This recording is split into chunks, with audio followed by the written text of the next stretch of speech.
విశాఖ మధురవాడలో దారుణం చోటు చేసుకుంది. కాలేజ్ ఫ్యాకల్టీ లైంగిక వేధింపులు తట్టుకోలేక వారి వేధింపులను భరించలేక ఓ విద్యార్థిని బలవన్మరణానికి పాల్పడింది. కాలేజీ పై నుంచి ఆ విద్యార్థిని దూకి బలవన్మరణానికి పాల్పడింది. కాలేజ్ ఫ్యాకల్టీ లైంగిక వేధింపులకు పాల్పడుతోందని లేఖ రాసింది. కన్నీళ్లు పెట్టిస్తోంది ఆ విద్యార్థిని రాసిన లెటర్. ఈ ఘటన ఆలస్యంగా బయటకు రావడంపై పలు అనుమానాలు వ్యక్తమవుతున్నాయి. ఘటన జరిగి కొన్ని గంటలు నడుస్తున్న వివరాలు వెల్లడించట్లేదు కాలేజీ యాజమాన్యం నిమ్మకు నీరెత్తినట్లుగా వ్యవహరిస్తోందని మృతురాలి కుటుంబ సభ్యులు ఆరోపిస్తున్నారు. తను బలవన్మరణానికి పాల్పడటానికి కారణం కాలేజీలో సెక్సువల్ హెరాస్మెంటే కారణం అంటూ ఆమె లేఖ కూడా రాసింది. దీనిపై మరింత సమాచారం మా ప్రతినిధి శివరామకృష్ణ అందిస్తారు. విశాఖ చైతన్య ఇంజనీరింగ్ కాలేజీలో లైంగిక వేధింపులకు గురై ఒక ఫస్ట్ ఇయర్ సిఎస్సి చదువుతున్న గండికోట రూపశ్రీ అనే అమ్మాయి హాస్టల్ పైనుంచి దూకి ఆత్మహత్య చేసుకున్న నేపథ్యంలో మనం అయితే ఇప్పుడైతే హాస్టల్ దగ్గర అయితే ఉన్నాం. అయితే అమ్మాయి అధ్యాపకులు ఎవరైతే ఉన్నారో అధ్యాపకులు లైంగిక వేధింపులు చేయడం నేపథ్యంలో అమ్మాయికే కాదు మిగతా బాలికలు అందరికీ కూడా లైంగిక వేధింపులు చేయడం, ప్లస్ ఈ అమ్మాయితో కొన్ని తీరాని ఫొటోస్ అయితే అన్నీ తీసి ఆ అమ్మాయిని వేధించడంతో ఇది ఎలాగైనా నాతో పాటు మిగతా బాలికలు కూడా ఈ హెరాస్మెంట్ చేయకూడదు, అయితే ఎవరైతే చేశారో వాళ్ళంతా బయటపడాలి, ఇదంతా అందరికీ తెలియాలి, ఇంకెవరు ఇలా తనలాగా ఇంకెవరు బాధపడకూడదు, తనలాగా ఎవరికి ఈ లైంగిక వేధింపులకు గురి కాకూడదు అనే నేపథ్యంలో అమ్మాయి అయితే సూసైడ్ అయితే చేసుకోవడం అయితే జరిగింది. అమ్మాయి ఎక్కడైతే సూసైడ్ చేసుకుందో ఇప్పుడు Chaitanya college hostel ladies hostel దగ్గర అయితే మనం ఉన్నాం. ఆ హాస్టల్లో టెర్రస్ పైకి ఎక్కి అంతే నాలుగో ఫ్లోర్ టెర్రస్ పైకి ఎక్కి కిందకు దూకి ఆత్మహత్య అయితే పాల్పడింది. అయితే ఈ అమ్మాయి స్వస్థలం తూర్పుగోదావరి జిల్లా తుని నాతవరం మండలం పద్మనాభపురం చెందిన అమ్మాయి. అయితే తల్లిదండ్రులు అయితే రోజు కూలీలు ఇటుక బడ్డీలో రోజు కూలీలుగా తన జీవనం సాగిస్తూ ఆ అమ్మాయిని ఎలాగైనా చదివించి మంచి ఉన్నత స్థాయికి తీసుకెళ్లాలనే నేపథ్యంలో అమ్మాయి కూడా అలాగే 10th క్లాస్ కానీ మిగతా వాటిలో కూడా మంచి మార్కులు అయితే వచ్చాయి. అలాగే పాలిటెక్నిక్లో కూడా మంచి మార్కులు అయితే రావడంతో అమ్మాయి బాగా చదువుతుంది. ఈ కాలేజీలు కూడా మాట ఇచ్చి మేము బాగా చదివిస్తాము, బాగా చదివిస్తాము మీ అమ్మాయి అని చెప్పి నేపథ్యంలో అమ్మాయి తల్లిదండ్రులు అయితే ఏం తెలియని ఇలిటరసీ పీపుల్ అయితే ఆ తల్లిదండ్రులకి అయితే చెప్పి ఈ కాలేజ్ అయితే జాయిన్ చేయడం అయితే జరిగింది. అయితే ఆ తల్లిదండ్రులు ఈ రూపశ్రీ మీద ఎన్నో ఆశలు పెట్టుకొని రూపశ్రీ ఆ తల్లిదండ్రులకు 3 ఆడపిల్లల సంతానం అయితే రూపశ్రీ అన్న అమ్మాయి రెండో సంతానం. అయితే ఆ అమ్మాయి బాగా చదువుతున్న నేపథ్యంలో ఈ కాలేజ్ అయితే జాయిన్ చేయడం అయితే జరిగింది. సిఎస్సి ప్రథమ సంవత్సరం అయితే చదువుతుంది కాలేజీలో, ఇదే హాస్టల్లో అయితే చదువుతుంది. మనం చూడొచ్చు ఇప్పుడు మన కెమెరామెన్ అజయ్ అయితే మనకి విజువల్స్ రూపంలో అయితే చూపిస్తున్నారు. అయితే మనం ఆ పై ఫ్లోర్ టెర్రస్ ఫ్లోర్ ఏ ఫ్లోర్ అయితే ఉందో ఆ ఫ్లోర్ నుంచి అయితే అమ్మాయి దూకి ఈ ఆత్మహత్యకు పాల్పడే నేపథ్యంలో అయితే ఇది ఈ ఘటన చాలా సంచలనాత్మకంగా మారింది ఈ విశాఖపట్నంలో. అయితే మనం చూస్తున్నప్పుడు ఈ స్పాట్ అయితే ఎక్కడైతే ఉందో ఇదే స్పాట్లో అమ్మాయి అయితే పైనుంచి దూకి చనిపోవడం అయితే జరిగింది. ఈ స్పాట్లోనే దూకి అమ్మాయి ప్రాణాలు విడిచింది. అయితే తనలాగా లైంగిక వేధింపులు ఇంకెవ్వరూ గురవ్వకూడదు, ఏ అమ్మాయి కూడా గురవ్వకూడదు అని చెప్పి నేపథ్యంలో అయితే అమ్మాయి ఈ ఘటనకి పాల్పడిందని చెప్పి ఆ అమ్మాయి ఒక మెసేజ్ రూపంలో అయితే తల్లిదండ్రులకి అయితే మెసేజ్ పంపించింది. ఒక ఇంగ్లీష్లో మొత్తం అంతా మెసేజ్ తెలుగు వెర్షన్ అంతా ఇంగ్లీష్లో టైప్ చేసి అయితే పంపించడం జరిగింది. అయితే 12:50 12:30 ఆ టైంలో అయితే రాత్రి ఈ మెసేజ్ అయితే పంపించడం జరిగింది తల్లిదండ్రులకి. అయితే తల్లిదండ్రులు ఇలిటరసీ చదువు రాని నేపథ్యంలో వాళ్ళ తల్లిదండ్రులు ఎవరైతే ఉన్నారో వాళ్ళ తమ్ముడు గారు అబ్బాయికి అయితే చూపించి మెసేజ్ అయితే చదవడం జరిగింది. వాళ్ళు హుటాహుటిన బయలుదేరి వాళ్ళ ఎవరైతే రూపశ్రీ ఉందో రూపశ్రీ అక్క ఇక్కడ అగనంపూడిలో అయితే ఉన్నది. ఆ తల్లిదండ్రులు వెంటనే అగనంపూడిలో ఉన్న వాళ్ళ పెద్దమ్మాయికి అయితే మెసేజ్ పాస్ చేశారు. వాళ్ళ పెద్దమ్మాయికి సంబంధించి భర్త కూడా ఇమీడియట్గా కాలేజ్కి అయితే రావడం అయితే జరిగింది. తల్లిదండ్రులు కూడా ఇదే కాలేజ్కి రావడంతో అప్పటికే పోలీసులు పిఎంపాలెం పోలీస్ స్టేషన్ సంబంధించి పోలీసులు అయితే కాలేజ్కి హాస్టల్కి అయితే చేరుకొని అమ్మాయి ఈ బాడీని అయితే దగ్గరలో ఉన్న అపోలో హాస్పిటల్కి అయితే తరలించడం జరిగింది. అప్పటికే అమ్మాయి ఈ తుది శ్వాస విడిచింది, ప్రాణాలు కోల్పోయిందని చెప్పి తల్లిదండ్రులు చెప్పడంతో తల్లిదండ్రులు బోర్న విలిపించి ఈ కన్నీళ్లు పెట్టుకొని ఇది చేశారు. అయితే మొత్తానికి అయితే దీనికి సంబంధించి పూర్వపరాలు ఎలా ఉన్నాయని చెప్పి కేసు అయితే ఇన్వెస్టిగేషన్ అయితే పిఎంపాలెం పోలీస్ స్టేషన్లో అయితే జరుగుతుంది. అయితే ఆ అమ్మాయిని డెడ్ బాడీ ఎవరైతే ఉన్నారో గండికోట రూపశ్రీ అపోలో హాస్పిటల్ నుంచి విశాఖ కేజీహెచ్కి అయితే తరలించడం జరిగింది. మనం ఆ తల్లిదండ్రులు కూడా మనతో పాటు అయితే మొత్తం ఏం జరిగింది ఏ విధంగా జరిగిందని చెప్పి మనతో చెప్పడం అయితే జరిగింది. ఏదైనా మొత్తానికి ఈ అమ్మాయి అయితే తోటి మిగతా ఎవరు కూడా ఇలాంటి చర్య పాల్పడకూడదు, ఇలాంటి ఈ ఎదురవ్వకూడదు. ఇప్పుడు చేస్తున్న ఈ అధ్యాపకులు ఎవరైతే ఉన్నారో వాళ్ళందరూ బయటికి రావాలి, నా వల్లైనా ఇదంతా బయటకు వచ్చి వాళ్ళు శిక్ష పడాలి. ఈ మిగతా వాళ్ళు ఎవరికి కూడా ఎలాంటి ఈ అమ్మాయికి జరిగిన అఘాయిత్వం జరగకూడదని చెప్పి నేపథ్యంలోనే ఆ అమ్మాయి సూసైడ్ చేసి ఒక మెసేజ్ అయితే ఇచ్చింది అందరికీ. అయితే ఈ నేపథ్యంలో పోలీసులు అయితే ఇంట్రాగేట్ చేస్తున్నారు. దీనికి సంబంధించి ఆ అమ్మాయి డెడ్ బాడీని అయితే పిఎం పోస్ట్ మార్కింగ్ అయితే కేజీకి అయితే తరలించడం జరిగింది. ఇది ఈ గండికోట రూపశ్రీ ఆత్మహత్యకు సంబంధించి పూర్తి వివరాలు. కెమెరామెన్ అజయ్తో Sivaramakrishna, RTV, Visakha Chaitanya college hostel నుంచి. విశాఖలో కామాంధులు మరొకసారి బరి తెగించారని చెప్పాలి. విశాఖ శ్రీ చైతన్య కాలేజీలో సిఎస్సి ఫస్ట్ ఇయర్ చదువుతున్న రూపశ్రీ అనే అమ్మాయిని లైంగిక వేధింపులు చేయడంతో ఆ అమ్మాయి కాలేజ్ మేడమెంచి దూకి ఆత్మహత్య చేసుకుంది. అయితే రూపశ్రీ తండ్రి గండికోట రమణ గారు మనతో పాటు ఉన్నారు. రమణ గారు చెప్పండి, అసలు ఏం జరిగింది? మీ అమ్మాయి ఎప్పుడు జాయిన్ అయింది, ఏంటి? మాది నాయుడుపాలెం అండి, నాతవరం మండలం అండి, అనకాపల్లి జిల్లా అండి.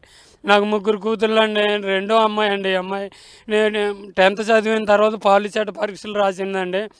అందులో ర్యాంకు ఎంత వచ్చిందో నాకు తెలియదు, కానీ ఈ చైతన్య కాలేజీ వాళ్ళు ఫోన్ చేసి మీ అమ్మాయిని బాగా చదివిస్తాం, ఉద్యోగం వచ్చేలా చేస్తాం, మా కాలేజీలో చేర్పించండి, ఫీజు తక్కువ అవుతుందని చెప్పారండి. తక్కువ ఫీజు కడితే సరిపోద్ది, మీరు పేదోళ్ళైనా చదివించుకోవచ్చు, ఇందులోనే జాయిన్ చేయండి, స్టడీ బాగుంటుంది, అన్నీ బాగుంటుంది అని చెప్పారండి. చెబితే నమ్మి హాస్టల్లో జాయిన్ చేశానండి. ఈ సంవత్సరం రాత్రి 9 గంటల టైం అప్పుడు, పోయిన రోజు రాత్రి 9 గంటల టైం అప్పుడు కనిపించలేదు, మీ ఇంటికి వచ్చిందా అని అడుగుతున్నారండి. రాత్రి అడిగితే ఎలాగొస్తుందండి, మీరు పంపించుకుంటానా, ఏమైందో చూడండి అని చెప్పి ఫోన్ చేసి. ఎప్పుడు ఫోన్ వచ్చిందండి మీకు? ఇప్పుడు కాలేజ్ నుంచి ఫోన్ వచ్చిందా? రాత్రి వచ్చిందండి. నిన్న రాత్రి అండి, పోయిన రాత్రి అండి 9 గంటలకి. అమ్మాయి కనిపించలేదు, ఇంటికి ఏమన్నా వచ్చిందా అని అడిగారండి. రాలేదండి, మీరు పంపించుకుంటా ఎందుకు వస్తుందండి, మీరు చాలా స్ట్రిక్ అన్నారు కదండి, బయటకు పోవడానికి కూడా అవదని, మంచిగా చూస్తాం చేస్తాం అని చెప్పారు కదండి, అమ్మాయి ఎలాగొస్తుందండి అని చెప్పేసి అడిగానండి గట్టిగాన. అడిగితే అన్నారండి, మరి ఎలా పోయిందో తెలియదండి, మేము కూడా పైకి పంపించలేదు అన్నారండి. అయితే నేను మా వాళ్ళతో మాట్లాడి 100 వాళ్ళకి ఫోన్ చేసి చెప్పానండి. వాళ్ళు ఏం ఫోన్ చేసి నన్ను అడ్రస్ అడిగారండి. ఆ అడ్రస్ మా సొంత ఊరు అడ్రస్ చెప్పానండి. మా ఊరు పోలీస్ స్టేషన్కి వాళ్ళు ఇచ్చారండి, కంప్లైంట్ ఇస్తే వాళ్ళు ఫోన్ చేసి నన్ను అడిగారండి, ఏమైంది ఇలాగా మీ అమ్మాయి కనపడలేదా, ఏటి విషయం అని అడిగితే జరిగింది చెప్పానండి. వాళ్ళకి చెప్తే వాళ్ళు అన్నారు, కాలేజీకి దగ్గరలో ఉన్న పోలీస్ స్టేషన్కి వెళ్ళాలి, కంప్లైంట్ మనకు కాదు, అక్కడికి చెప్పమన్నారండి. చెప్పమంటే అప్పుడు ఈ పోలీస్ స్టేషన్కి చెప్పడం జరిగిందండి. అప్పుడు ఈ పోలీసులు ఇప్పుడు పిఎం పాలెం పోలీసులను కలిసారా? ఏమన్నారు? మాట్లాడానండి, రాత్రే కలిస్తే మాట్లాడారండి. అడ్రస్ తీసుకున్నారండి, నా అడ్రస్ తీసుకున్నారు, నా పేరు తీసుకున్నారండి. తీసుకొని మేము ఎంక్వైరీ చేస్తాం, హాస్టల్కి వెళ్ళి మీరు ఉదయాన్నే ఫోటోలు అవి పట్టుకొని రండి అన్నారండి. అలాగే చేస్తామండి అని చెప్పామండి. ఈ లోపు ఒక అర్ధగంట ఆగాక హాస్టల్ నుంచి మళ్ళీ మా అల్లుడు ఇక్కడ అగనంపూడిలో మా పెద్ద అమ్మాయిని పెళ్లి చేశానండి. మా పెద్ద అమ్మాయి అగనంపూడిలో ఉంటుంది. నేను అమ్మాయి కనపడలేదని మా పెద్ద అమ్మాయికి కూడా ఫోన్ చేశానండి. ఆ అమ్మాయి కూడా 100కి ఫోన్ చేసిందంటండి. చేస్తే వాళ్ళు అన్నారట, హాస్టల్ వాళ్ళు మళ్ళీ ఫోన్ చేసి అన్నారట, చిన్న గోడ దూకి దెబ్బలు తగిలినాయి, హాస్పిటల్కి తీసుకెళ్తున్నాం రండి అని ఫోన్ చేశారట అండి. నాన్న ఇలా ఫోన్ చేశారు, చెల్లికి ఏం అవతలే, భయపడకు నాన్న, అల్లుడు వెళ్తాడో, మీ అల్లుడు వెళ్ళి చూస్తాడని నాకు చెప్పిందండి. మా అల్లుడు కూడా నేను ఫోన్ చేసి వెళ్ళమన్నానండి. నేను కూడా అక్కడ బయలుదేరేసాను ఉండలేక. బయలుదేరితే మా అల్లుడు ఇక్కడికి రాబోతులోకి ఎవరు ఏమీ చెప్పలేదంటండి. ఏమైందని అడిగితే ఎవరు చెప్పలేదట. వాళ్ళని అమ్మ నాన్న కావాలంటున్నారంటండి. అమ్మ నాన్న కావాలంటున్నారు మామయ్య అంటే మళ్ళీ బయలుదేరి వచ్చానండి. నేను రాబోతులోకి ఏడైపోయిందండి, ఇక్కడ రాబోతులోకి అమ్మాయి చనిపోయిందండి. వీళ్ళు ఏమంటున్నారంటే, అమ్మాయి ఎక్కడ ఉందండి అప్పుడు? నీకు అపోలో హాస్పిటల్ అని అంటున్నారండి, ఇక్కడే దగ్గరలోనే ఆ హాస్పిటల్లో ఉందండి. ఏమైందో ఏటైందో అయితే నాకైతే తెలియదండి. పోలీసులు అడిగి అన్నారండి, పోలీసులు అన్నారండి మేడ మీద నుంచి దూకేసినట్టు సీసీ ఫోటోలు ఉన్నాయి, దూకేసింది అన్న. అంటే అమ్మాయి ఇంతకుముందు ఎటువంటి ప్రాబ్లం ఏమైనా ఉందా, ఎవరితో ఉందో? కాదు ఎవరైనా ఎలా లైంగిక వేధిస్తున్నారని చెప్పడం జరిగిందా? లేదండి, చనిపోయే ముందే 4 మెసేజ్లు పెట్టిందండి, అంతే అండి. ఏం పెట్టిందండి? మెసేజ్ ఏం పెట్టింది? మెసేజ్లేనండి, నాకు చదవడం రాదండి. ఆ మెసేజ్లు అయితే ఎవరో వేధింతున్నారని పెట్టిందండి, అందులో ఉన్నాయండి. మా చిన్న అమ్మాయి చదవలేకపోయిందండి. ఒక మా తమ్ముడు గారు అబ్బాయి చదివాడండి, చదివి ఎలాగ వేధింటున్నారని చెప్పిందండి. మెసేజ్లు అయితే ఉన్నాయండి, 4 మెసేజ్లు చెల్లోనే ఉన్నాయండి, ఫీడ్ చేసి ఉన్నాయండి 4 మెసేజ్లు. అయితే రూపశ్రీ గండికోట రూపశ్రీ ఎవరైతే ఉందో సోదరుడు అయితే మనతో పాటు ఉన్నారు. చెప్పండి, ఏమైనా మెసేజ్ ఏమైనా పంపించింది మీ సిస్టర్? అసలు నార్మల్గానే అదే సెక్సువల్ హెరాస్మెంట్ చేస్తున్నారు, తర్వాత ఈ ఫ్యాకల్టీలో ఒకరిగా ఇలాంటివి చేస్తున్నారు స్టూడెంట్స్తో కలిసి. సో అందుకే ఎవరితో చెప్పాలో అర్థం కాక కాలేజ్కి వెళ్ళలేక అలాగని చెప్పి ఇక్కడ ఇంటికి రాక ఇబ్బంది పడి ఇంకా ఇది నా ఒకరిదానికే కాదు చాలామంది అమ్మాయిలకి ఇలా జరుగుతుంది. సో ఎవరొకళ్ళు చనిపోతే కానీ ఇది బయటికి రాదు, ప్రపంచానికి తెలియదు. సో అందుకే నేనే చనిపోయి అది అందరికీ తెలిసేలా చేద్దాం కదా అని. అంటే ఇన్ డీటెయిల్గా మెసేజ్ అయితే పంపిద్దాం అంటే చనిపోయి ముందే పెట్టిందంటారా? ఇది ఎన్ని గంటలకు వచ్చింది మెసేజ్? ఇది 12:57 ఆ టైంకి వచ్చిందండి. ఓకే, దాని తర్వాత మేడం నుంచి దూకే ప్రయత్నం అయితే చేసిందా సిస్టర్? అవునండి. ఓకే ఓకే, ఎలా ఉండేది? సిస్టర్ ఎలా ఉండేది అసలు? మీతో బాగా చదువుకునేదా? బాగా చదువుతుంది, మంచి గ్రేడ్ వచ్చిందండి ఆవిడకి 10th కానీ. 10th అది మంచి పర్సెంటేజ్. బాగానే చదువుతుంది. అయితే ఇది ఈ గండికోట రూపశ్రీ ఎవరైతే ఉన్నారో సిఎస్సి గ్రూప్ చైతన్య ఇంజనీరింగ్ కాలేజ్లో అయితే మంచి 10th క్లాస్లో కానీ మిగతా పాలిటెక్నిక్లో కానీ మంచి పర్సంటేజ్ మంచి ర్యాంక్ అయితే వచ్చి ఆ అమ్మాయి చాలా మంచి భవిష్యత్తు ఉంది, నేను బాగా చదువుకుంటాను, మంచి ప్రయోజకురాలు అవుతానని చెప్పి తల్లిదండ్రులకి అయితే మాటిచ్చి ఈ మధురవాడలో అయితే ఏదైతే ఉందో చైతన్య ఇంజనీరింగ్ కాలేజ్ ఆ కాలేజ్లో అయితే జాయిన్ అవ్వడం అయితే జరిగింది. అయితే రాత్రి 12 గంటల సమయంలో అయితే మెసేజ్ అయితే పెట్టింది. మెసేజ్ పెట్టి ఇలా లైంగికంగా వేధిస్తున్నారు, మీరు అడగొచ్చు కంప్లైంట్ చేయొచ్చు కదా అని మీరు అడగొచ్చు, కానీ ఆ కంప్లైంట్ ఎవరికైతే కంప్లైంట్ చేయాలో వాళ్ళే లైంగిక వేధింపులు నాకే ఒకదానికే కాదు మిగతా విద్యార్థులను అందరూ కూడా లైంగిక వేధింపులతో చాలా టార్చర్ పెడుతున్నారు, అది తట్టుకోలేక నేను ఈ పని చేయాల్సి వస్తుంది, దయచేసి నన్ను క్షమించనని చెప్పి ఒక మెసేజ్ రూపంలో అయితే వీళ్ళకైతే మెసేజ్ ఫార్వర్డ్ చేయడం అయితే జరిగింది 12-12:30 ప్రాంతంలో. తర్వాత అయితే అమ్మాయి సూసైడ్ చేసిన కాలేజీ భవనం పైకెక్కి కిందకు దూకి ఆత్మహత్య చేసుకోవడం అయితే జరిగింది. దాంతోపాటు అంతా పాటు ఈ తల్లిదండ్రులు అయితే మాట్లాడించడం అయితే జరిగింది. మనం ఇప్పుడైతే పిఎంపాలెం పోలీస్ స్టేషన్ పరిధిలో ఉన్నాం. అయితే తల్లిదండ్రులు కానీ సోదరులు కానీ చాలా బాధపడుతున్నారు, చాలా మంచి భవిష్యత్తు ఉండే మా అమ్మాయి ఇలా సూసైడ్ చేసుకోవడం అనేది మేము జీర్ణించుకోలేకపోతున్నాం అని చెప్పి అయితే మనతో పాటు ఆర్టీవీతో అయితే ఈ తల్లిదండ్రులు అయితే తెలియజేస్తున్నారు. కెమెరామెన్ అజయ్తో Sivaramakrishna, RTV, Visakha PM Palem police station వద్ద నుంచి. విశాఖలో చైతన్య కాలేజ్ ఇంజనీరింగ్ కాలేజ్లో లైంగిక వేధింపులకు గురయ్యి ఈ ఒక అధ్యాపకులు అయితే చేయడంతో సూసైడ్ చేసుకున్న నేపథ్యంలో తల్లిదండ్రుల గండికోట రమణ గారు మనతో పాటు ఉన్నారు, అలాగే తల్లి కూడా మనతో పాటు ఉన్నారు. చెప్పండి అసలు ఏం జరిగిందమ్మా? తల్లి ఏం జరిగిందమ్మా అసలు అమ్మాయికి? తల్లి అయితే మాట్లాడలేని పరిస్థితి అయితే ఉంది, తండ్రి మధ్య ఒకటి ఉన్నారు. చెప్పండి అసలు ఎలా న్యాయం కావాలి మీ అమ్మాయి విషయం? కావాలండి, అమ్మాయి ఎందుకు చనిపోయిందో తెలియాలండి. నా కూతురు చాలా మంచిదండి, నాకు అలాంటి కూతురు చచ్చిపోయింది, బంగారు లాంటి కూతురు. వాళ్ళు యాజమాన్యం కూడా నాకు కరెక్ట్గా కనెక్ట్ అవ్వలేదండి. రాత్రి 10 గంటలకు ఫోన్ చేసి చెప్పారండి, అది కరెక్ట్ కాదండి. నాకు అసలు అవి చెప్పడం కూడా అమ్మాయి మెసేజ్ పెట్టిందండి, ఆ మెసేజ్ గురించి నాకు ఇంపార్టెంట్గా అసలు ఇవాళ నా కూతురికి జరిగిందండి, రేపు పొద్దున బయట ఇంకా ఏరే వాళ్ళకి కూడా జరగవచ్చండి ఇది. అందుకని అసలు సమస్య అనేది ఎందుకు ఇలా జరిగిందో తెలియాలండి, దానికి పరిష్కారం కూడా కావాలండి ఏదైనా సరే. కానీ ఏమన్నారు పోలీసులు? ఏమన్నారు ఇప్పుడు మీతో?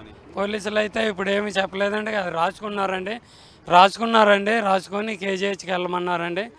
ప్రస్తుతానికి అయితే పోలీసులు ఏమీ చెప్పలేదండి, అంతే చెప్పారండి. మెసేజ్ ఏ టైంకి వచ్చిందండి మీకు? మెసేజ్ రాత్రి 12:30 1 గంట టైం అప్పుడు వచ్చిందండి.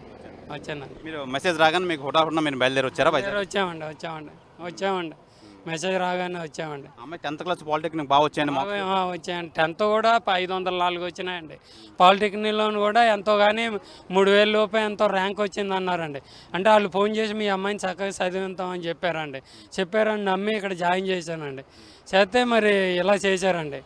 అమ్మాయి ఎలా చనిపోద్దండి? మేడ మీదకి ఎవరికి తెలియకుండా చనిపోద్ది ఏంటండి? ఒకటే రూమ్మేట్స్ ఉంటారు, అందులో అందరూ ఉన్నారు. బయటన్నా చనిపోతే ఏదన్నా బయటకు వచ్చి ఎక్కడ చనిపోతుందో అనడానికి, హాస్టల్లోనే చనిపోతుంటే మరి యాజమాన్యం అంతా ఏం చేస్తున్నట్టండి? చనిపోయిన వెంటనే కూడా రాలేదంటండి. అది చెప్పిన అమ్మాయిలు కూడా వచ్చారండి, సాక్ష్యానికి తీసుకొచ్చిన 3 అమ్మాయిలు వచ్చారండి. వాళ్ళు కూడా అమ్మాయి పడిపోయినట్టు చూసిన తర్వాత కూడా వాళ్ళు రాలేదంటండి బేగాన పట్టుకోవడానికి. అదండి నాకు ఎలా జరిగింది ఏంటనేది తెలియాలండి. ఏం చెప్పింది మెసేజ్లో? ఏం పెట్టిందండి అసలు అమ్మాయి? మెసేజ్ ఎవరో వేధింతున్నారని చెప్పిందండి, స్టాఫే వేధింతున్నారని చెప్పిందండి. నాకు చదవడం రాదు, మెసేజ్లోనైతే అలాగ మా అబ్బాయి చెప్పాడు, నాకు అంతే అర్థమవుతుందండి. వేధించారు సెక్స్ పరంగా అని చెప్పిందండి. వేధింపులు జరిగినాయి, ఏమన్నా కంప్లైంట్ ఇస్తే సోషల్ మీడియాలో పెడతాం ఫోటోలు అని బెదిరించారు. మీ అమ్మాయి ఫ్రెండ్స్ ఎవరైనా మీతో మాట్లాడడం జరిగిందా? ఎవరో లేదండి. అమ్మాయికి ఫ్రెండ్స్లో అయితే మా ఊళ్ళో ఎవరు కాలేజ్కి అది వెళ్ళారా? ఇప్పుడు జాయిన్ చేసినప్పుడు మా ఆవిడ వెళ్ళి జాయిన్ చేసి వచ్చిందండి. తర్వాత మా అల్లుడు మా అమ్మాయి వెళ్ళి చూసి వస్తూ ఉండేవాళ్ళు. సార్ ఇప్పుడు రాత్రి జరిగిన సంఘటన తర్వాత మీరు కాలేజ్ దగ్గరికి వెళ్ళారు? వెళ్ళలేదండి, ఇక్కడికే పిలిపించారండి హాస్పిటల్కి. ఇక్కడికే అపోలో హాస్పిటల్కి పిలిపించి చనిపోయిందని చెప్పారండి పోలీసులు అంతా. చెప్పి ఇక్కడ తీసుకొచ్చి ఇప్పుడు వరకు రాయించారండి. రాసి ఇప్పుడు కేసు అమ్మాయి పడిపోయింది అంటున్నారు కదా, తలకి ఏమైనా గాయాలు ఏమైనా తగిలిందా? కనిపించలేదండి అక్కడైతేనే. పోలీసులు అయితే సీసీ ఫోటోలో పడిపోయినట్టు ఉందని మాకు చెప్పారండి. మరి తలకైతే నాకు కనపడలేదండి, పట్టుకున్నాను, తలకైతే ఏమి కనపడలేదు. మరి ఎక్కడ తగిలింది ఏటో తగలడం అయితే తెలదండి నాకు ఆ విషయం అయితే. మొత్తం మూసారండి, తలకాయనే చూపెట్టారు, ఇక్కడి నుంచి పైన చూపెట్టారు. తలకాయ ముఖం అయితే బాగానే ఉందండి. అదండి. కాలేజ్కి వెళ్ళలేదు కదా అయితే మీరు? వెళ్ళలేదండి. కాలేజ్ భవనం పెంచే దూకి చచ్చిపోయారు. అవునండి. ఇది అయితే ఈ రూపశ్రీ ఎవరైతే ఉందో ఆ రూపశ్రీ తల్లిదండ్రులతో అయితే మనం మాట్లాడడం అయితే జరిగింది. రూపశ్రీ తల్లి అయితే మాట్లాడే పరిస్థితులు అయితే లేదు. అయితే ప్రధానంగా రూపశ్రీ తండ్రి ఎవరైతే ఉన్నారో గండికోట రమణ, ఆ రమణ గారు చెప్తున్నారు, మాకు 12:30 అలాగే మెసేజ్ అయితే వచ్చింది, మమ్మల్ని మానసికంగా లైంగికంగా వేధించారు, ఒక అధ్యాపకులు వేధించారు అని చెప్పి అని బాధపడుతూ అమ్మాయి మెసేజ్ అయితే పెట్టింది. నన్నే కాదు ఇంకా మా తోటి బాలికలు, మా తోటి క్లాస్మేట్స్ని కూడా ఇలాగే చేయడం జరిగింది. అందుకే నేను చనిపోవడంతో అయినా మిగతా వాళ్ళైనా సేవ్ అవుతారు, మిగతా వాళ్ళకైనా ఈ విషయం బయటపడుతుందని చెప్పి అమ్మాయి ఒక మెసేజ్ రూపంలో తెలియజేసి అమ్మాయి ఆత్మహత్య చేసుకుని హుటాహుటిన కాలేజ్ వాళ్ళు అయితే అపోలో హాస్పిటల్కి అయితే తరలించారు. ఈ తల్లిదండ్రులు విషయం తెలుసుకుని వెంటనే అపోలో హాస్పిటల్ రావడంతో అప్పటికే చనిపోయి ఉంది. అమ్మాయిని అయితే పోస్ట్ మార్టం నిమిత్తం కేజీహెచ్ అయితే తరలించడం అయితే జరిగింది. ఇది తల్లిదండ్రులు చెప్తున్న విషయం. కెమెరామెన్ అజయ్తో శివరామకృష్ణ, ఆర్టీవీ, విశాఖపట్నం నుంచి. విశాఖ ఇంజనీరింగ్ కాలేజ్లో ఫస్ట్ ఇయర్ చదువుతున్న రూపశ్రీ లైంగిక వేధింపులు అనే నేపథ్యంలో అయితే వస్తున్న వాస్తవాలకు అసలు నిజమెంత, దానికి సంబంధించి కాలేజ్ హాస్టల్కి సంబంధించి ప్రిన్సిపల్ భాను ప్రవీణ్ అయితే మనతో పాటు ఉన్నారు. ఆయన అడిగి తెలుసుకుందాం. సార్ చెప్పండి, అమ్మాయి ఈ పైనుంచి దూకు ఆత్మహత్య చేసుకోవడం అనేది చాలా బాధాకరమైన విషయం. ఏమంటారు, ఏం చెప్తారు ఈ విషయంలో? ఈ విషయంలోన ఏంటంటే అమ్మాయి డిప్రెషన్లో ఉందని తప్పించి మాకు ఇంకొక అనుమానం లేదండి. తర్వాత అమ్మాయి ఎప్పుడు కూడా ఒంటరిగా ఉంటుంది, ఒంటరిగా ఉండడానికి ప్రిఫర్ చేస్తుంది. చదువులోన వెనకబడి మాత్రం ఎప్పుడు ఉంటుందండి. ఎందుకంటారా, యాజ్ ఎ ప్రిన్సిపల్గా నాకు తెలుసు, యాజ్ ఎ క్లాస్ టీచర్ కూడా ఆ క్లాస్లో నేను వెళ్తుంటాను. అమ్మాయి కూడా పెర్ఫార్మెన్స్ కూడా పెద్దగా బాగుండదు. అయితే ఏంటంటే అమ్మ నువ్వు చదవాలంటే చదువుతాను సార్ అని అంటుంది. అంతేకాకుండా అదర్ ఫ్యాకల్టీ, ఉమెన్ ఫ్యాకల్టీ ఉన్నారు కదా, వాళ్ళని ఎవరిని అడిగినా సరే అమ్మాయి ఇదే ఆన్సర్ చెప్తుంది. దాని తర్వాత ఈ ఒంటరితనాన్ని ఎక్కువగా అమ్మాయి ప్రిఫర్ చేస్తుంది. ఆ ఒంటరితనాన్ని ఎలా పోగొట్టాలనే ఆలోచనతో వాళ్ళ తల్లిదండ్రులకి గత జాయిన్ అయినప్పటి నుంచి కూడా మేము చెప్తూనే ఉన్నాము. కానీ రీసెంట్ 1 month నుంచి అయితే చాలా ఎక్కువగా వాళ్ళు క్లాస్ టీచర్లు, హెచ్ఓడి ఫోన్ చేసేసి రమ్మంటే వాళ్ళ టీచర్ లేట్ అంటే వాళ్ళు పేరెంట్స్ ఏమనేవాళ్ళంటే మాకు పని ఉందండి, పని చూసుకుని వస్తామని అనేవాళ్ళు. అమ్మాయికి కూడా అడిగాము చాలాసార్లు, మీ పేరెంట్స్ రావట్లేదమ్మా ఏంటి ఇబ్బంది అని అడిగితే వాళ్ళు పనిలో ఉంటారండి, వస్తారండి అని అనేది. అంతకుమించి అమ్మాయికి ఏ ఇబ్బంది కానీ ఉన్నదనేది మాత్రం మా దృష్టిలో లేదు. ఒకటి ఆ అమ్మాయి మాత్రం అమాయకత్వం ఉంటుంది. తర్వాత రూరల్ బ్యాక్గ్రౌండ్, అందరితోనే నలుగురితో కలవలేదు. అంతకుమించి ఇంకా ఇబ్బందులు అంటే మాత్రం అమ్మాయికి ఏమీ లేవనేది నేను 100% నిక్కచ్చిగా చెప్పగలను. ఒకటి ఏంటంటే అమ్మాయి చదవడం ఇప్పుడే మొదలుపెట్టింది. పోన్లే ఏవైనా ఫెయిల్యూర్స్ ఉన్నాయంటే అవి కూడా ఇంకేం మొదలవ్వలేదు. ఎగ్జామ్స్ ఇంకా డేట్స్ ఇంకా ఇచ్చారు. వాటి ప్రిపరేషన్ అనేది పిల్లలందరూ చేస్తున్నారు. ఈ అమ్మాయికి కూడా చేయమనే మనం చెప్తున్నాం తప్పించి అమ్మాయి కొంచెం చదువులో వెనకబడుతూనే ఉన్నదని తప్ప ఇంకో కంప్లైంట్ అమ్మాయి మీద లేదండి. సార్ ప్రిన్సిపల్ గారు, ఒక విషయం మీతో ఏకీభవిస్తాం, కరెక్టే. అయితే ప్రధానంగా తల్లి మాట్లాడలేకపోతున్నా, తండ్రి అయితే మటుకు ఆరోపిస్తున్నారు. ప్రధానంగా అమ్మాయి బాగా చదువుతుంది, మంచి మార్కులు సంపాదించుకున్న అమ్మాయి ఫ్యూచర్ బాగా చదువుతుంది కదా అని చెప్పి మేము కూడా జాయిన్ చేయడం అయితే జరిగింది అని చెప్పి ఒక పాయింట్ అయితే ఆ అమ్మాయి వాళ్ళ తల్లిదండ్రులకు మెసేజ్ అయితే పెట్టింది, మాకు ఈ ఫ్యాకల్టీ లైంగిక వేధింపుల వల్ల నేను ఇది చేస్తున్నాను, ఇంకెవరికి జరగకూడదు అని అమ్మాయి పెట్టింది. ఏమంటారు, మీరేమంటారు? నిక్కచ్చిగా చెప్పగలను. వాళ్ళకి వెళ్ళిన ఫ్యాకల్టీలో నేనే ఒక్కడిని జంట్. ఇంకొక ఆయన ఉన్నారు, ఆయన చాలా మంచి ఆయన వీక్లీ వన్సే వెళ్తారు డ్రాయింగ్కి. నాకు తెలిసిన మట్టుగా 100% ఫ్యాకల్టీ నుంచి ఏ ఇబ్బంది లేదు. తర్వాత వాళ్ళకి కౌన్సిల్ చేసిన ప్రతి ఫ్యాకల్టీ స్టాఫ్ అంతా లేడీసే, జెంట్స్ లేరు. కాదు సార్, ఒకటి ఓకే కరెక్టే, వీళ్ళకి వెళ్ళాల్సిన ఫ్యాకల్టీ అయితే జెంట్స్ లేరు, మిగతా సబ్జెక్టులు కానీ మిగతా బ్రాంచ్లు కానీ లేరా? ఫ్యాకల్టీ అనేది అవకాశం లేదండి. ఎందుకంటారా 9 to 4:30 అనేది మన కంట్రోల్లోనే జరుగుతుందండి. 9 to 4:30 అనేది మన కంట్రోల్లో జరుగుతుంది. ఎవ్రీ అవర్ 2 times నేను రౌండ్స్ వేస్తానండి. ఆ క్లాస్కి ఇంకొక టీచర్ వెళ్ళవలసిన అవకాశం లేదండి. అది నేను బలగు చెప్పగలను. ఒకవేళ ఏదైనా క్లాస్ టీచర్ సెలవు పెడితే ఆ 7గురిలోనే ఒక ఫ్యాకల్టీ ఎంగేజ్ చేస్తారు తప్పించి ఇంకో జంట ఫ్యాకల్టీ మాత్రం వెళ్ళరండి. కాదు సార్, ఇప్పుడు అమ్మాయి అయితే దగ్గర దగ్గర 1 గంటన్నర లోపు అయితే అమ్మాయి అయితే దూకి ఆత్మహత్యకి పాల్పడ్డారు. ఏంటి మీ వార్డెన్ అసలు ఆ అమ్మాయిని చెక్ చేసుకోలేదు, అసలు ఆ అమ్మాయి లేదని? గత 7:30, 8 నుంచి కంటిన్యూగా వాష్రూమ్లోన ఎక్కువగా అమ్మాయి వాష్రూమ్లో ఉండిపోయేది. అది మాకు తెలిసిందే. ఎప్పుడు అమ్మాయి ఉండిపోయినా సరే వాష్రూమ్లో ఉండిపోతుందండి. అయిన తర్వాత మన వాళ్ళు చెక్ చేసుకొని వాష్రూమ్లో చెక్ చేశారు, అమ్మాయి అవైలబుల్గా దొరకలేదు. దానివల్ల ఏంటంటే అమ్మాయి ఇంటికి వెళ్ళిపోయిందేమో అని వాళ్ళ పేరెంట్స్కి కూడా మనం కాంటాక్ట్ చేశాము. పేరెంట్స్ ఏంటంటే ఎక్కువగా ఫోన్ రెస్పాండ్ అవ్వరండి, ఇన్ఫర్మేషన్ అనేది అది. దాని తర్వాత ఏంటంటే మరి ఎక్కడి నుంచి ఏ టైంలోనే ఎలా వచ్చిందో అనేది, ఎక్కడ దాగున్నది అనేది మాకు అనుమానం. అయితే మనం ప్రతి కార్నర్ని మాత్రం వెతికించాం. ప్రిన్సిపల్ గారు, ఒకటి ఆ అమ్మాయి రూరల్ బ్యాక్గ్రౌండ్ నుంచి వచ్చింది, చాలా పూర్ ఫ్యామిలీ నుంచి వచ్చింది అని చెప్తున్నారు మీరు. అయితే మరి ఆ అమ్మాయి ఒక అధ్యాపకులు ఒక ఫ్యాకల్టీ నన్ను ఎలా చేస్తున్నారు, ఇది ఇంకెవరికి జరగకూడదనే నేను ఈ ఆత్మహత్యకు పాల్పడుతున్నానని చెప్పి ఒక మెసేజ్ అయితే ఆ అమ్మాయి మొబైల్ నుంచే వాళ్ళ పేరెంట్స్కి వెళ్ళింది. ఏమంటారు మీరు, ఎలా చూడొచ్చు? ఆ మెసేజ్ అనేది నాకు తెలిసిన మట్టుగా కరెక్ట్ కాదండి. ఒకవేళ అది అయ్యి ఉంటే అమ్మాయి డిప్రెషన్లో ఇచ్చి ఉండాలి, కానీ ఫ్యాకల్టీ నుంచి మాత్రం ఆ ప్రాబ్లం లేదు. డిప్రెషన్లో ఇస్తే నాకు ఎలా ఒంట్లో బాగోలేదు, లేదా నేను చదవలేకపోతున్నాను అని చెప్తుంది, కానీ ఊకోల మీద అపనింద వేసి ఎందుకు చనిపోవడం అనుకుంటుంది. అది ఇప్పటికీ నాకు మిస్టరీగా ఉంది. కానీ అది ఎందుకు అలాగ అమ్మాయి రాసింది అనేది దానికి నా దగ్గర ఆన్సర్ లేదు. కానీ ఒకటి మాత్రం, ఫ్యాకల్టీ అనేది అమ్మాయితోని జెంట్ ఫ్యాకల్టీ ఇంటరాక్ట్ అవ్వడం అనేది చాలా అరుదు, నేను తప్పించి ఇంకెవ్వరూ కౌన్సిలింగ్ అమ్మాయికి చేయలేదు. నేను చాలాసార్లు కౌన్సిలింగ్ చేశాను. ఆ కౌన్సిలింగ్లో చెప్పేది అమ్మాయి ఏంటంటే చదవలేకపోతున్నాను, నాకు గుర్తుండట్లేదు, నాకు అర్థం కావట్లేదు అని అమ్మాయి అంతే చెప్తుంది తప్పించి ఇంకొక విషయం అనేది చెప్పదండి. సార్, అయితే ప్రధానంగా అమ్మాయి 8 నెలలు అయింది జాయిన్ అయ్యి, ఫస్ట్ ఇయర్ అంటున్నారు. 7 నుంచి 8 నెలలు. ఇప్పుడు పండగ కానీ పబ్బాలకి ఇప్పుడు వాళ్ళ పేరెంట్స్ దగ్గరికి వెళ్ళే ఇది లేదా? వెళ్ళింది అమ్మాయి అనేది ప్రతి సెలవులకి వెళ్తుందండి. కానీ ఎక్కువగా అమ్మాయి వెళ్తుందని మాత్రం తక్కువ, వెళ్ళడం తక్కువ. పేరెంట్స్ని మనం రమ్మంటాం, ఎందుకంటే పేరెంట్స్తో మాట్లాడితే అమ్మాయికి ఏమైనా ఇబ్బందులు ఉన్నాయా, లేకపోతే అమ్మాయి ఏమైనా డిప్రెషన్లో ఉందా అని తెలుసుకోవడానికి అవుతుందని, అంతకుమించి ఏం లేదు. పేరెంట్ ఇప్పటివరకు కూడా రాలేదండి. ఇదిగోండి మీకు ఈరోజు చెప్తున్నాను, 7-8 months నుంచి ఏ పేరెంట్ కూడా ఇప్పటివరకు నాకు కానీ, మా హెచ్ఓడికి కానీ, మా క్లాస్ టీచర్కి కానీ ఎన్నిసార్లు ఫోన్ చేసినా రాలేదు. వస్తుంటే ఈ ప్రమాదం జరిగి ఉండదని మేము ఊహిస్తున్నామండి. లోన్లీ, ఓకే, అమ్మాయి డిప్రెషన్ లోన్ అయింది, లోన్లీగా ఫీల్ అవుతుంది. అంటే ఒకటి ఏంటంటే డిప్రెషన్ అంటే ఎలా అంటారంటే చదువులోన ముందుకు వెళ్ళదు కాబట్టి ఆ డిప్రెషన్ ఉందేమో అని మన అనుమానమే తప్పించి ఇబ్బందులు మాత్రం అమ్మాయికి లేవు.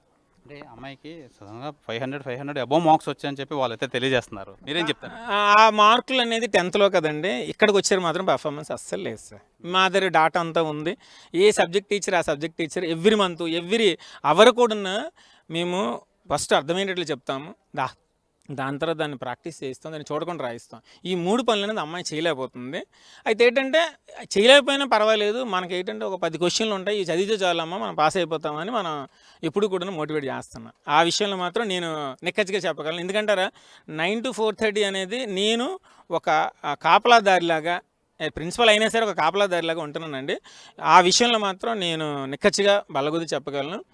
మీ మాత్రం బాగానే ట్రైన్ చేస్తాను. అమ్మాయికి ఇబ్బంది మాత్రం జెంట్ ఫ్యాకల్టీ నుంచి ఉండదు అనేది నేను చెప్పగలను. ప్రిన్సిపల్ గారు, లాస్ట్ చివరగా గత 10 సంవత్సరాల నుంచి కాలేజ్ రన్ చేస్తున్నారు, ఇలాంటి ఎటువంటి ఆరోపణలు ఎప్పుడూ లేదు మీ కాలేజ్ మీద అని మీరు చెప్తున్నారు. వాళ్ళ తండ్రి అయితే మటుకి కాలేజ్ వాళ్ళే చేశారు, కాలేజ్ వాళ్ళే మా అమ్మాయి చనిపోయిందని ఒక ఆరోపించారు, మాతో చెప్పారు. ఏం చెప్తారు? అది ఆరోపణే తప్పించి అలాంటి ఇన్సిడెంట్స్ అనేది మా కాలేజీలో లేవు. అలాంటి ఇన్సిడెంట్ అనేది చూపెట్టగలిస్తే మేము వాళ్ళ మీద యాక్షన్ తీసుకుంటాం. అది మాత్రం అలాంటి ఇన్సిడెంట్ ఇప్పటివరకు జరగలేదు, అది జరిగే అవకాశం ఇవ్వము. ఇది కూడా జరగకుంటుంటే హ్యాపీగా ఉండేది అని మన ఆలోచన, అంతమంచి ఇంకా. Thank you. ఇది ప్రధానంగా ఈ రూపశ్రీ ఉదాంతం ఏదైతే జరిగిందో దీనికి సంబంధించి కాలేజ్ ప్రిన్సిపల్ భాను ప్రవీణ్ గారు అయితే మనకు తెలియజేస్తున్నారు. ఆ అమ్మాయి ఈ సైకలాజికల్గా బాధపడుతుంది, ఆ నేపథ్యంలో ఆ అమ్మాయి ఇలా చేసుకున్నాను తప్ప వేరే ఫ్యాకల్టీ విషయంలో ఈ విషయం అయితే కరెక్ట్ కాదు. ఫ్యాకల్టీలు ఎవరు మ్యాక్సిమం లేడీ ఫ్యాకల్టీసే ఉంటారు. నెక్స్ట్ ఆ అమ్మాయి స్టార్టింగ్ నుంచి మేము అబ్జర్వ్ చేస్తున్న నేపథ్యంలో ఆ అమ్మాయి చాలా డల్ స్టూడెంట్, చదువు విషయంలో చాలా డల్ డల్గా ఉంది. ఆ అమ్మాయిని ఇంకా బాగా ప్రిపేర్ చేసి అమ్మాయికి మంచి మార్కులు రావడానికి ట్రై చేసాం. కానీ ప్రధానంగా ఈ లైంగిక వేధింపులు అనేది సమస్య లేదు, అసలు ఎవరో ఇక్కడ జరిగే ప్రసక్తే లేదు అని చెప్పి ఈ ప్రిన్సిపల్ భాను ప్రవీణ్ అయితే మనకు తెలియజేస్తున్నారు. కెమెరామెన్ అజయ్తో శివరామకృష్ణ టీవీ, విశాఖ చైతన్య కాలేజ్ నుంచి.